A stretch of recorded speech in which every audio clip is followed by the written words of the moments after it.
Click here, they give explanation, right? The first time in your life, hari ini dalam sejarah. They already give you the explanation. Click here. When you click here, right? They give you some explanation, right? Can you see? And for how many observation? Section oriented science section, is it? They already yeah.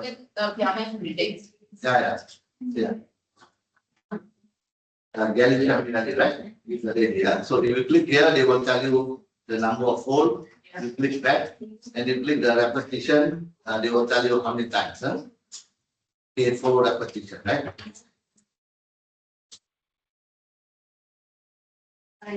Minimum number is 1.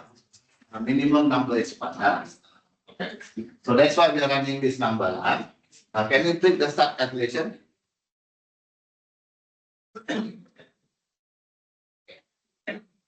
So open the report. Okay, when you open your report, we have two parts, right? This part and this part. This is construct, this is item. Okay. So we go to PLS predict. Okay. What is MV? MV is measurement variable. Measurement variable means item. LV means latent variable, construct. Okay. Latent variable or measurement variable. So if you click this LV summary, can you click the PLS predict LV summary? There is no benchmark. There is no benchmark. So we cannot do comparison. LV summary. There is no benchmark. Can you see? Empty, right? So we cannot do comparison. That's why they give you the MB. Yeah? Can you see the MB? Can you see the benchmark? Linear model and IA. Now we can do comparison. Oh, just now we cannot do for that. Huh? So that's why we're doing this. Huh? So we need to decide we want to use RMSE or MAE, right? So I usually use only RMSE. The MAE I will do. Nanti awak kalau saya suruh you check normal not normal nanti you pening kan. So senang pakai RMSE. The article already tells you use RMSE. For all your comparison, use RMSE. If you still want to do, you have to do this. If you go down, there are the histogram. Under histogram, can you see the histogram? Yes. Okay. Can you MB histogram? They will give you 4 items, right? We have 4 items. For each item, you have to check there. Does it look normal? Mata lu kelik-kelik kan? Sebab tu kata jangan tengok.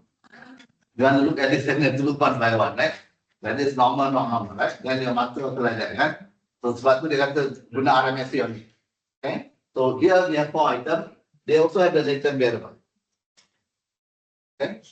We are now doing item, remember? Yeah. So we need to check one at a time. Okay? As long as there's one peak, right? Not multiple peak, then okay. This is normal. And then we can use RMSE. If you have 2 peaks here, go down and then again same, then you have bimodal, right? Then you have to use MAE. Okay? That's how you decide whether to use RMSE or MAE. Yeah? So if you don't want to look at this, just use RMSE. I use RMSE only all the time.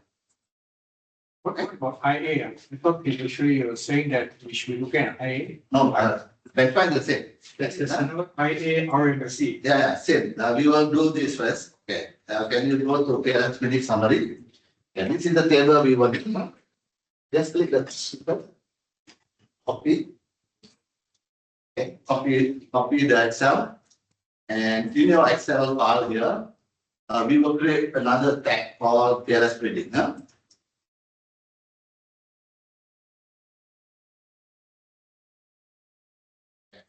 And we will paste it. And just paste the file first.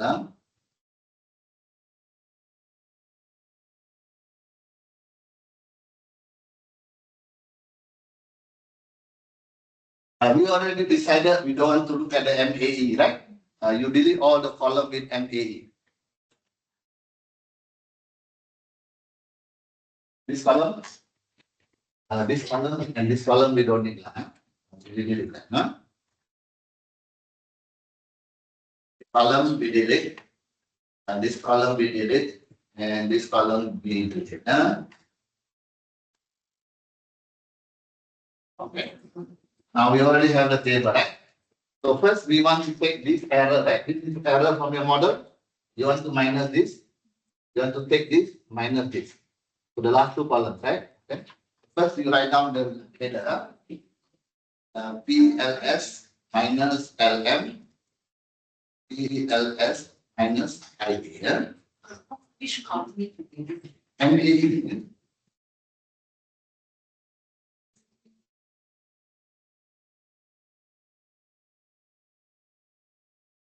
Okay, what we are doing is we are taking the column number C minus the column number D, column number C minus column number E. Okay, use your formula. Okay, use your formula. Okay. Okay, so equal sign. This is your cell, right? Minus this one. This one. Minus this one, you get this, right? Okay. Here is this one minus this one. Two different things, right? Then you can copy it down.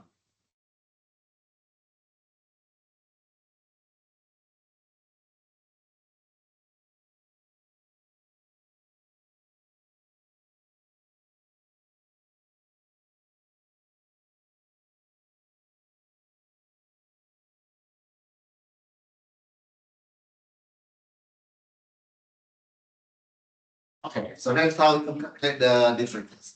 Okay. Okay, after you calculate the differences, we want to know percentage, remember?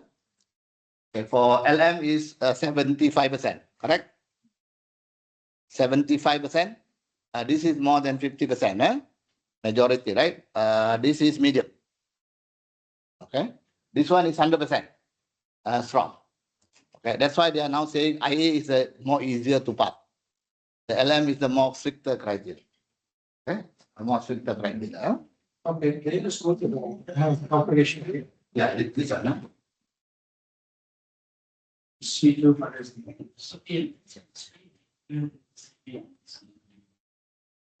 Okay, this one RMSC for PLS minus LM. Then RMSC here minus this one. This is how we do it. This is at the item level. Okay, and now all papers are still reporting this. Okay, but now they are arguing that you are supposed to predict the construct, right? You need to do the construct level. In the construct level prediction, we have two levels. So I show you the diagram first, then you can see. Yeah.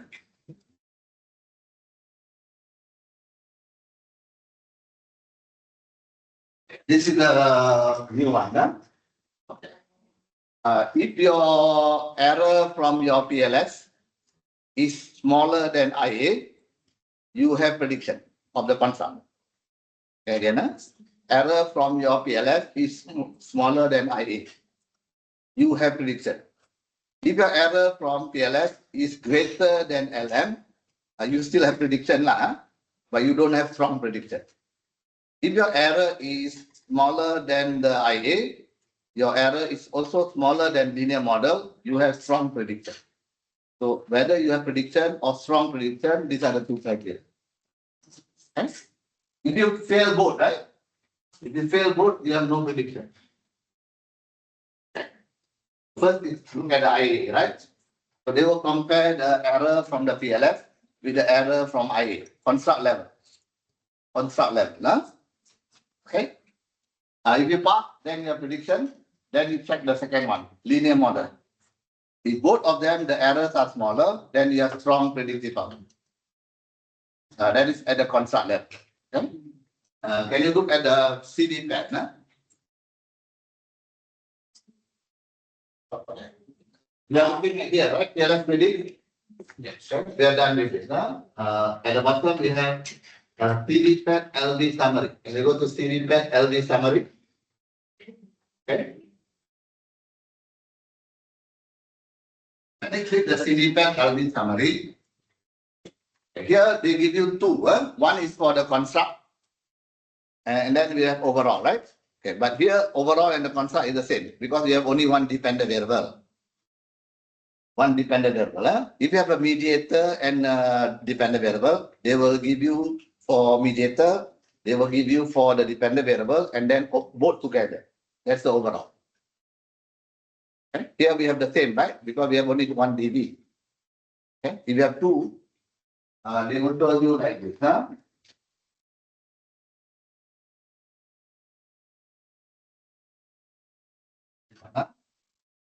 We will have IA construct and also LM construct, right? So if you look at the first one, here is a written one. The comparing PLS with the IA. This is the loss from your PLS. This is the loss from your IA, right? Which one is smaller? PLS is smaller, right? Yeah. So if we take PLS minus IA, you get minus, right? Smaller than, Yeah. But this smaller than, we want to know whether it's significant or not. Look at this. Significant? Then only is significantly lower. Sometimes it's negative, but it's not significant. That means although there is a difference, it's not significant. There's no difference. That's why we need this. Okay. With the IA significant, right? We already have prediction. Construct level. We have another one here, right? Can you see the next one? LM. This one, can you click this? You will change, right? We are now comparing against linear model. Is it negative? It's also negative and significant, right? So in this situation, we have strong predictive power at the construct level. Just now we were looking at the item level, which is actually not required. No. Construct level, not the item level. Those who are in finance, they will know lah. Because you need to predict the construct, not the item. But previously we didn't have this. Everybody was doing the item level. Okay, I have a DBA student who attended my workshop 2 days ago. 2 days ago, I had a workshop. His examiner said you should not be predicting the item. So that examiner is from finance. Okay? So he's saying when you do prediction, you are supposed to predict the dependent variable, construct, not the item. Yeah. Construct, the dependent variable, remember? Construct, not the item. Items are items to measure the construct. Yeah. You predict the dependent variable, not the item. But previously we didn't have a tool. That's why we were using PLS predict all the while. But this was already there quite some time. No? But most people have not used because most of the workshop only cover the PLS predict.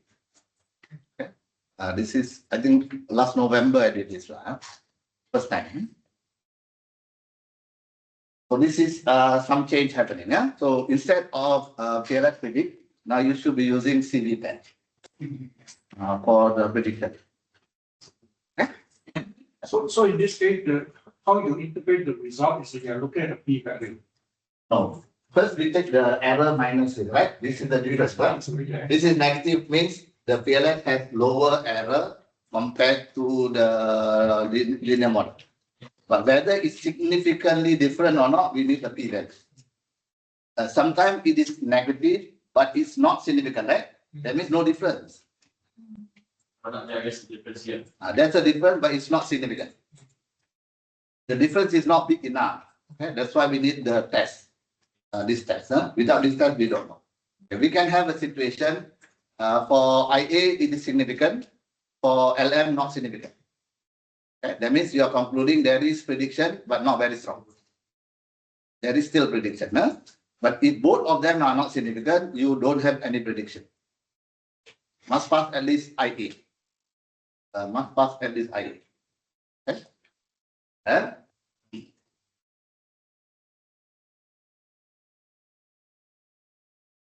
This one, you must first pass IA. Remember to have prediction. If you pass IA and LM, then only have strong. If you fail both, you are here. No prediction. You cannot predict the contract. Okay? So that's why we now have to report this, not the earlier one. So in this case, if the p-value shows significant, then to say, is it good or not? No, if it's significant means your model has lower loss compared to the. Okay. But if it's different, but it's not significant, means you have the same not lah, although there is a negligible difference. The difference is not statistically significant. Okay. So if you see when we do beta value test also, for those who are familiar with multi-group, right? Let's say we take a beta value like this, like X to Y for male, and then we have female, right? Let's say here 0.7, the beta value here 0.3, yeah? And when you look at the number, it looks very different, right? 0.7 minus 0.3, the difference is very big, huh? But when you actually test, the test may say the difference is not statistically significant. Then we conclude both are the same. We cannot conclude they are different. That's why we have a test. We have a test, huh? Okay. Same with when you do hypothesis testing, right? You say your mean value is 15, suddenly you get a sample value 55, right? It looks like very different, huh? But sometimes when you test, they say this difference is very small. That's why statistically not significant. And that's the idea of the test. Although there is a difference, once it's significant, then only if it interpret as significant. That's why we need to look at the p-value. Okay. Okay. How you can write up? I have given you this. This is how you can write up about your model.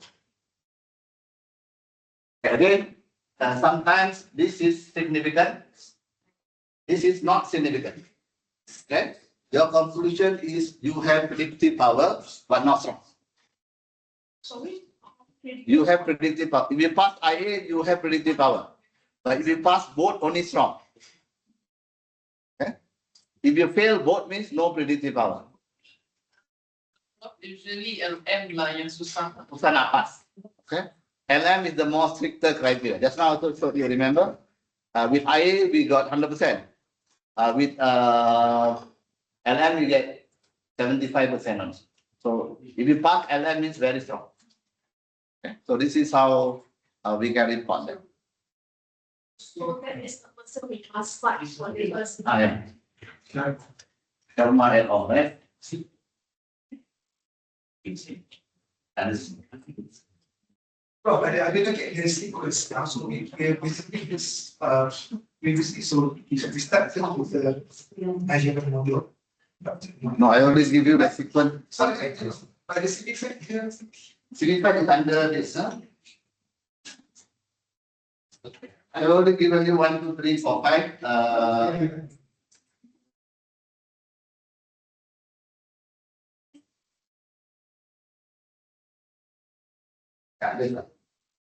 After the structural model, we need to get probably the structural model. That's where we have the PLS predict and PV under this section.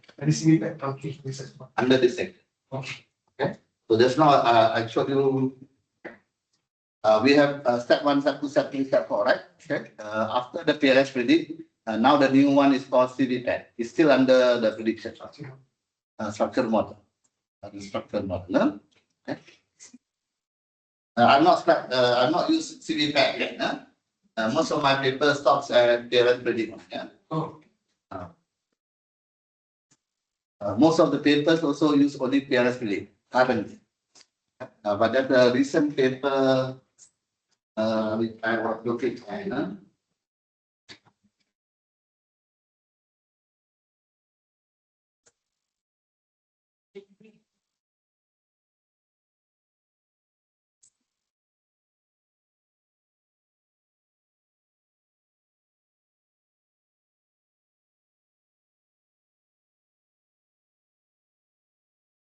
Yesterday I saw one paper which from Graduate School of Business, one of the authors from USM, he has already reported CBTech. So those are things you can look at.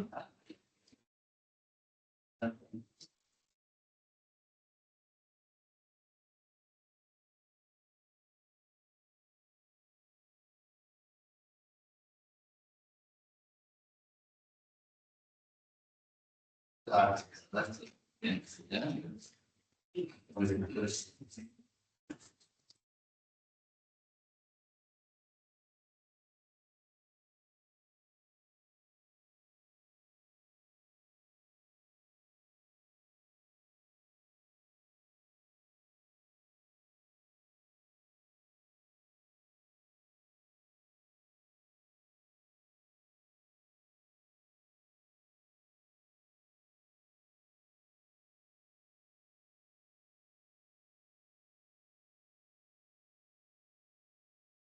This one.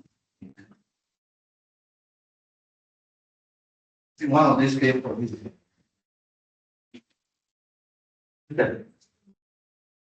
2026. Okay. In this paper, they have reported CV tax. Okay. That's the only one I'm seeing now. Yes.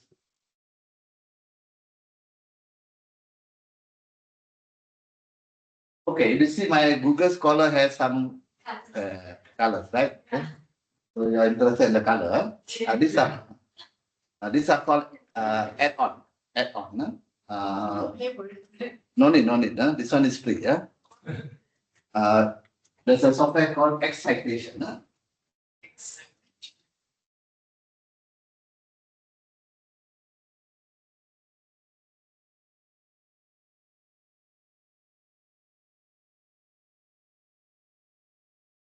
There's another one, sign up add-on. Okay. This excitation will give you the Q1, Q2. Is that? Yes, and all. Okay. There's another one called sign up add-on under extension. So if you go to extension,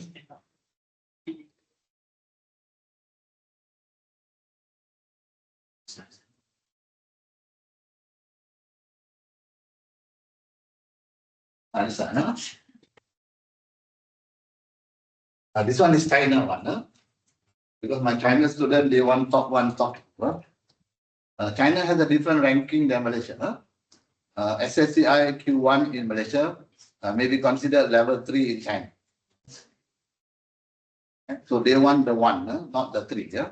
So different level. So this one. This one. This is for the whether they are in Q1, Q2, the excitation. So you just type excitation add on to Google. There you go.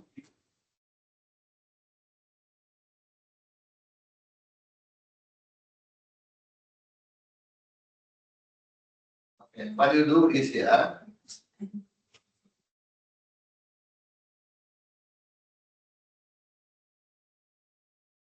Excitation add on.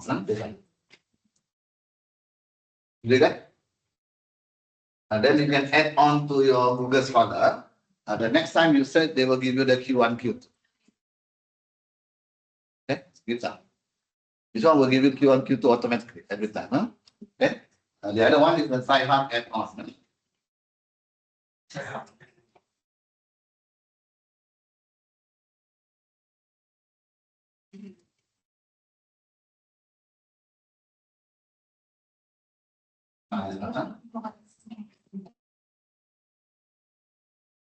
This one is the China one. They will give you the top 1, top 2, whatever. China ranking. Because I work with many China students, right? So I also don't know which is Q1, Q2, so I use that. So you can see, yeah. So like here, you can see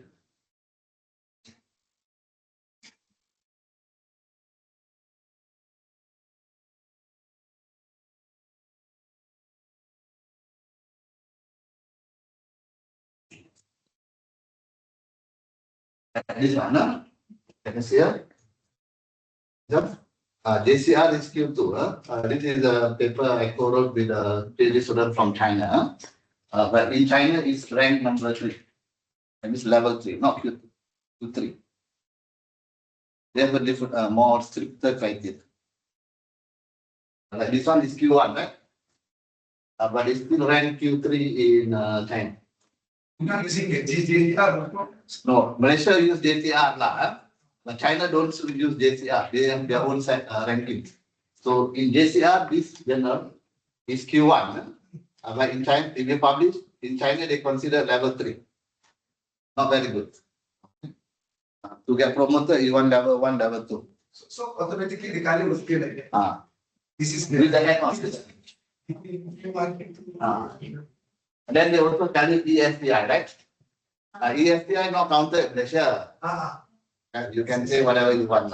ESTI not counted. So but you can see some within top one. Okay, so I show you the top one. This is what they want.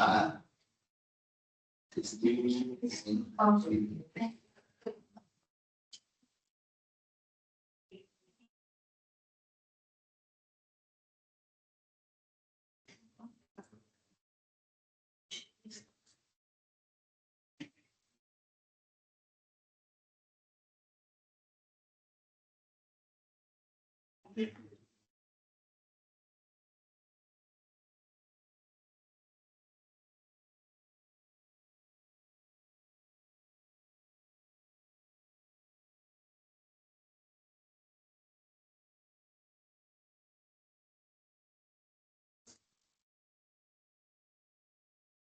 So there are some journals that they will write that.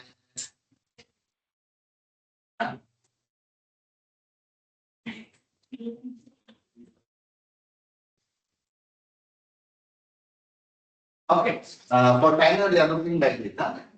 And this is the top one. Top one. Huh? So it tells you which is the journal which is considered the top in China. So different ranking. China students want to look at this, not JCR. Different levels. Huh? But not very easy. Yeah? The top one in China much more difficult than JCRQ. Okay? Is it not considered acceptable for graduation? In USM still, huh? But UITM they don't accept. January 1st, 2025, they already banned ERA. You cannot graduate with your PhD in UITM. In USM, we still accept one paper in ERA. Different university have different requirements. Huh? We still require 2 scopus. USM is 1 scopus, 1 ERA, or 1 web of science. Any of the 1 or 2 papers in my side. Okay. Okay, another question before we break for lunch. Huh? Some of my PhD students are quite hardworking. Huh? I have one PhD student currently 2.5 years already finished Viva. Huh? Okay. He already has 2 papers in SSCI Q1 from Jordan. One is business strategy and environment. The second one is sustainable development. 2 papers. Huh?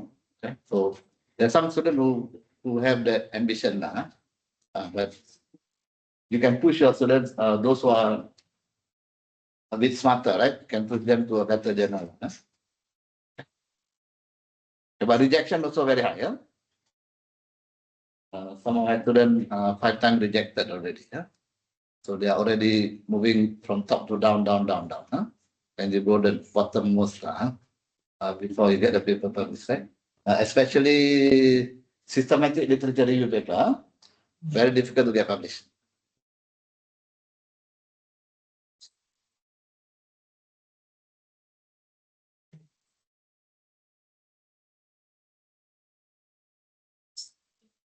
Okay, I work on empirical papers only, exclusively. I have like 1,000 papers, and the 999 is all empirical.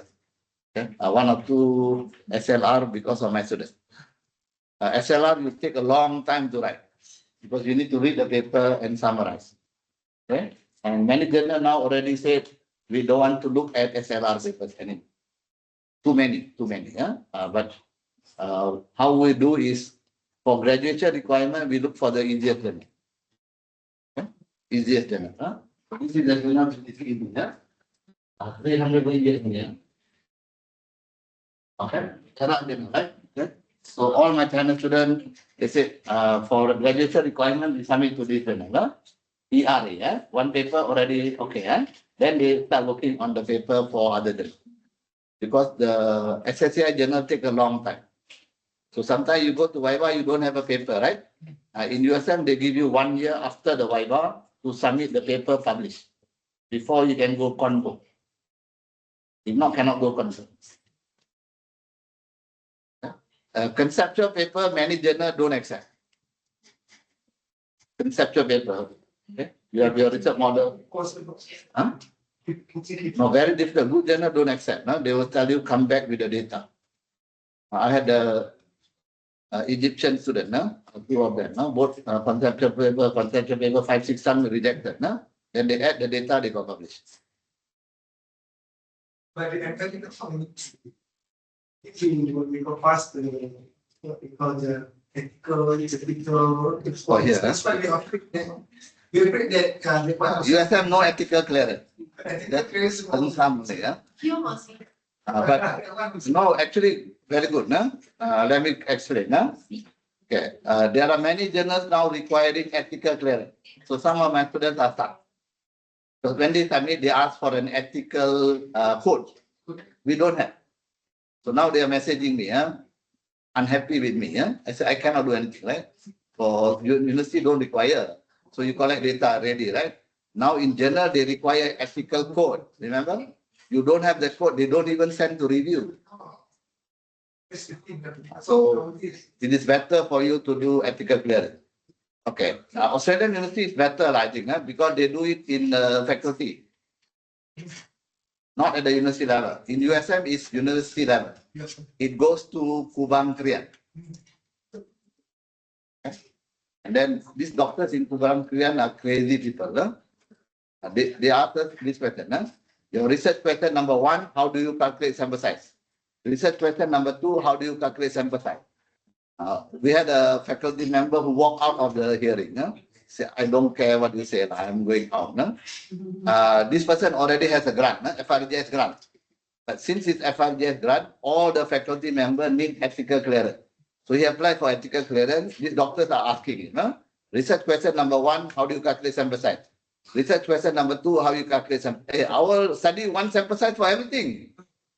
But they want us to show calculation. So this guy got very upset. He said, I already have a grant. Why are you asking me all this? You just look at the process of collecting data. But they make it life difficult. I had a grant for 1 year. I was applying for the ethical clearance. Cannot use the money. So after 1 year, I said, you take back my money. I don't want. Then finally, they said, okay. It's not on documentation. Yeah. You need to have a questionnaire before you send. You need to have clearance that I was very ambitious. I wanted to collect data from 15 universities, 5 public, 5 private, 10 public. And then they said, can you give me the letter from the university agreeing to collect data? So I cut down. Only 3 universities. One my own, no need letter. One is Utah. I have a friend. Can you give me a letter? Unimas, Provlo. Can you give me a letter? Finish. Okay. I didn't know. And then if you want to do qualitative, you need the interview protocol, everything, no? Heart attack. So that's the problem in USM. It goes to medical campus. And now they are going to do presentation. You need to present, then they approve. Not easy. So you do at the faculty level better. At least you have a ethical code, right? Now journals are asking for that. Okay, previously, I was writing like this, Helsinki Protocol, do you know? According to Helsinki Protocol and all. Now they say, we don't accept it. Now they want the code. So many of my students now not very happy with me. They say, Prof, can you help me? I cannot help, right? Because you already collected data. So I said, maybe you want to ask your own institution for in China, they can do things. So those are the things for publication. Now, many journals require ethical code. That's actually a good thing. So not an issue. Okay, so we will take a break for lunch. We will come back at 2:15. 1 hour.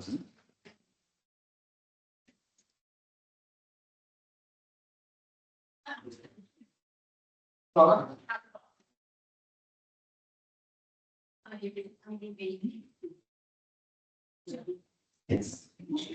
Okay.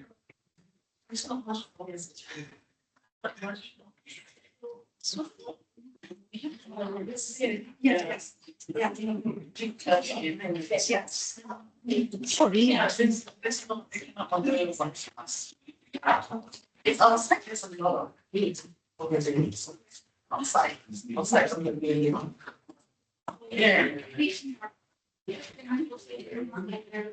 Oh,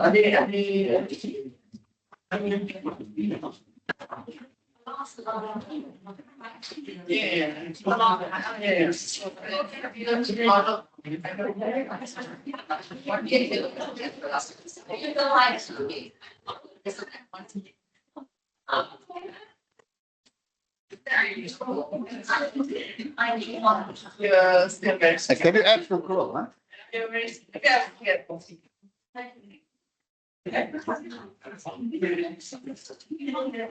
Boleh kan? Saya mengenal. Yes. Yeah, it was just Thinking it's fine, literal description. I came slightly late because of jam. Exam every day. Oh, okay, Yeah, okay. thought could make it like jam.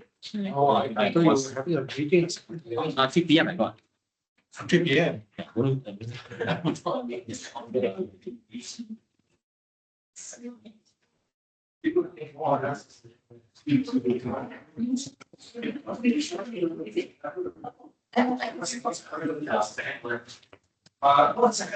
Kalau rigid, dia lihat. Yeah,